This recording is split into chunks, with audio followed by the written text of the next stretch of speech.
नहीं आ रहा है, हम मान रहे हैं इसलिए नहीं आ रहा है क्योंकि भाई ईवीएम हाईजैक है, सारा सिस्टम हाईजैक है। कल मैं किचन में जब खाना बना रही थी रात को 8:30 बजे, आज तक पे आरती बना रहे थे तो डिबेट चल रही थी, ठीक है। अब डिबेट लाते हैं आज तक के मीडिया वाले और एक स्कैनर देते हैं, सॉरी, और उस स्कैनर पे विदिन 60 सेकंड के अंदर आपको हाँ और ना देना है, ठीक है। राहुल जी के लिए हाँ आया और मोदी जी के लिए हाँ आया, ठीक है, और ना वालों के लिए भी दोनों में से कोई नहीं, 5% आया। 75 से 78% के आंकड़े मोदी जी के लिए आए, ठीक है। मैं रोटी बना रही थी, मैं बहुत सक्रिय कार्यकर्ता हूँ, शहर जिला कांग्रेस कमेटी में सचिव भी हूँ और प्रदेश में भी पीसीसी में भी मैं हूँ। मेरे को इतना मौका नहीं दिया गया कि मैं हाथ धो करके उस स्कैन को करती और वहाँ जवाब दे देती। इससे बहुत फर्क पड़ता है, रैली से नेताओं पर नहीं पड़ता, भ्रष्ट नेताओं या फिर जो सिस्टम हाईजैक है उस पर नहीं पड़ता, लेकिन जनता जनार्दन के मस्तिष्क पे फर्क पड़ता है।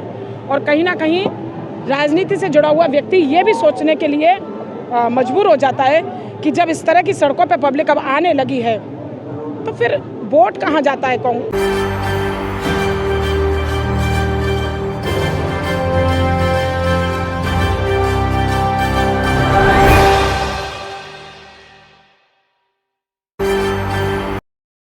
होते हैं, ईमानदार होते हैं, इसलिए चुनाव लड़ना नहीं आता, क्योंकि वो ईवीएम को हाईजैक करना नहीं जानते, मीडिया को हाईजैक करना नहीं जानते, न्यायपालिका को हाईजैक करना नहीं जानते। सत्य कह रहे हैं वो, लेकिन हमें ऐसी ट्यूशन की आवश्यकता नहीं है। हम जब भी जीतेंगे अपनी सच्चाई से, अपनी ईमानदारी से और अपनी जनता जनार्दन को जनहित मूल्यों को लेकर के हम जीतेंगे चुनाव। वही चुनाव की जीत हमें स्वीकार होगी। हमें स्वीकार ही नहीं है कि ईवीएम को हाईजैक करके हम भाव भी नहीं पा रहे। जनता चाह क्या रही है, समझ नहीं पा रहे आप। जनता विकास चाह रही है, जनता महंगाई से त्रस्त है, जनता युवा हमारे नौकरी चाह रहे हैं। MBA करा हुआ लड़का इस देश में पकोड़े तल रहा है और आप कह रहे हैं कि मतलब देश को मजबूत बनाओ, स्वाधीनता पर आइए, देश को मजबूत है। स्वाधीनता बन तो रही है, MBS किए वो लड़के पकोड़े तल रहे हैं। और मोदी जी को क्या चाहिए? मोदी जी चाय वाले थे, जो चाय वाले देश को चला रहे हैं, अब पकोड़े वाले बच्चे औरों को चलाएंगे MBBS करके। धर्म देखिए, धर्म की बात अलग होती है। धर्म अपने मन में होता है, अपने विचारों में होता है, अपने मस्तिष्क में होता है, अपने कर्म में होता है, अपने संस्कारों में होता है और अपने रीति रिवाजों में होता है। मैं हिंदू हूँ, मैं हिंदू हूँ, मैं हिंदू, ये चिल्लाने में धर्म नहीं होता है। धर्म हमारे संस्कारों में। हिंदू खतरे में बताया जा रहा है ना। देखिए, हिंदू पहले तो खतरे में नहीं था जब मुगल आए थे, जब खतरे में नहीं था, जब देश आजाद नहीं होता तब खतरे में नहीं था। 2014 से ही हिंदू खतरे में आ गया है।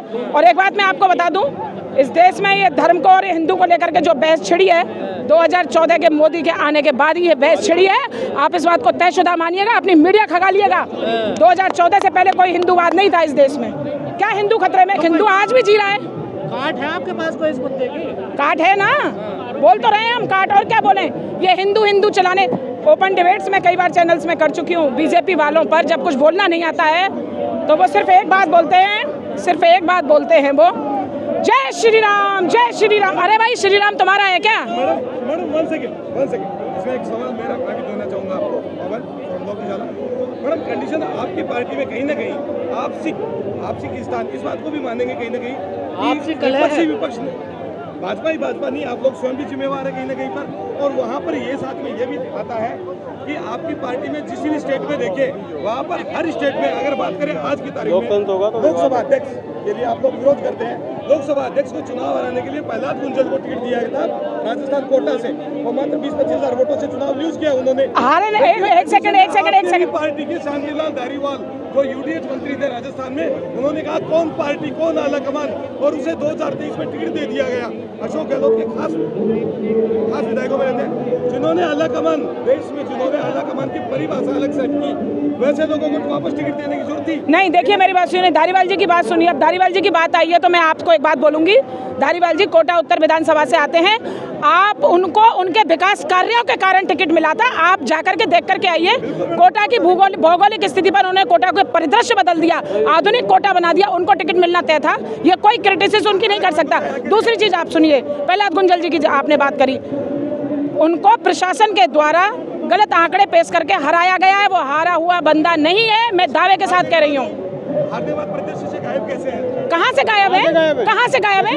उनके जैसा संगठन को कोई मजबूत नहीं कर रहा। हाड़ौती में क्या बात कर रहे हैं आप अपना नंबर दीजिए, वीडियो क्लिप्स भेजती हूँ हर दिन हर कार्यकर्ता, हाँ हर दिन हर कार्यकर्ता के पास जाकर के वो मीटिंग्स ले रहे हैं। किसने कह दिया गायब है? नहीं, ऐसा नहीं है, ये गलत बात।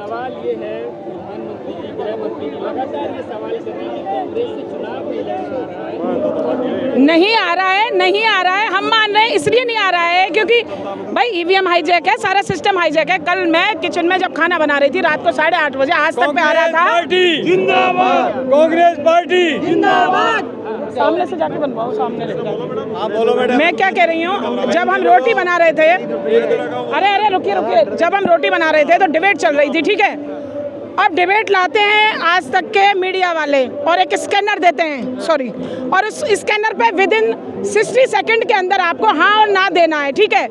राहुल जी के लिए हाँ आया और मोदी जी के लिए हाँ आया, ठीक है, और ना वालों के लिए भी दोनों में से कोई नहीं, 5% आया। 75 से 78% के आंकड़े मोदी जी के लिए आए, ठीक है। मैं रोटी बना रही थी, मैं बहुत सक्रिय कार्यकर्ता हूँ, सर जिला कांग्रेस कमेटी में सचिव भी हूँ और प्रदेश में भी पीसीसी में भी मैं हूँ। मेरे को इतना मौका नहीं दिया गया कि मैं हाथ धो करके उस स्कैन को करती और वहाँ जवाब दे देती। ये क्या है, ये किसने इतना स्कैन कर दिया भाई? इतनी देर में मोबाइल लेके बंदा बैठा है कि आज तक पे मैडम आने वाली हैं और वो स्कैनर देंगी, स्कैन निकाल लो फटाफट से और उस पर जवाब दे दो। क्या है ये? यही है जो मीडिया को हाईजैक कर लिया गया है और लोगों को भ्रमित किया जा रहा है और इसी आधार पे ये पार्टी जीत रही है। पर आपको तो हिंदू विरोधी घोषित कर दिया ना बीजेपी ने। देखिए किसने कह दिया? बीजेपी ने तो किया है। राम तो मेरे हृदय में है, कृष्ण मेरे यहाँ है और मेरे संस्कारों में राधा है। किसने कह दिया? आप वंदे मातरम। ये तो बीजेपी तो कल को ये कहते हैं कि गद्दार है, देशद्रोही है, देश से निकलो तो क्या निकल जाएंगे क्या? कह रहे हमने राम मंदिर बना दिया। राम मंदिर की नींव राजीव गांधी जी रख गए थे। नहीं, राजीव गांधी जी राम मंदिर की नींव को रख गए थे। और आप जानिए कि कोर्ट के कोई फैसले आने में हमारे भारत का कानून इतना लचीला है कि निश्चित तौर पे समय लगता है। लगता है संविधान में। हाँ बिल्कुल बिल्कुल खतरे में, बिल्कुल खतरे में। अरे आप वोट चोरी को क्या समझ रहे हैं? लोकतंत्र में जनादेश की चोरी, ये सबसे बड़ा संविधान तो खतरे में यही है। बिल्कुल क्यों करना चाहते हैं, इसका कारण बताती हूँ। लोकसभा में भी सांसद होते हैं, लोकसभा में जितनी सीटें होती हैं, सांसद 3 चीजों से मिलकर बना होता है, लोकसभा, राज्यसभा प्लस राष्ट्रपति, ठीक है। राष्ट्रपति आपका अपना है, ये शो इस चीज से होता है कि एक महिला खड़ी है और आप बैठे हो, जबकि राष्ट्रपति सबसे देश का प्रथम नागरिक होता है। आपने हाईजैक कर लिया उनको। ये राष्ट्रपति के लिए मैं बोलती हूँ। अब राज्यसभा लोकसभा पे आ जाइए आप, इन सीटों पे तुम अपना जनादेश चोरी करके अपने जो मनोनीत और जो जनता के चुने हुए सांसद बिठाना चाहते हो, वो निश्चित तौर पे संविधान में अनुच्छेदों का बदलाव करने के लिए, गलत तरीके से उनको पारित करने के लिए, निजी अपने विशेष अपने कुछ अडानी और अंबानी समूह को जिस तरीके से वो फायदा पहुंचा सकते हैं, उनको संशोधन को पारित करने के लिए जनादेश की चोरी हो रही है। यही संविधान की चोरी है। आप एक बड़े जागरूक हमें नेता लग रही हैं कांग्रेस की, क्योंकि हम भी लगातार कांग्रेस को कवर करते हैं।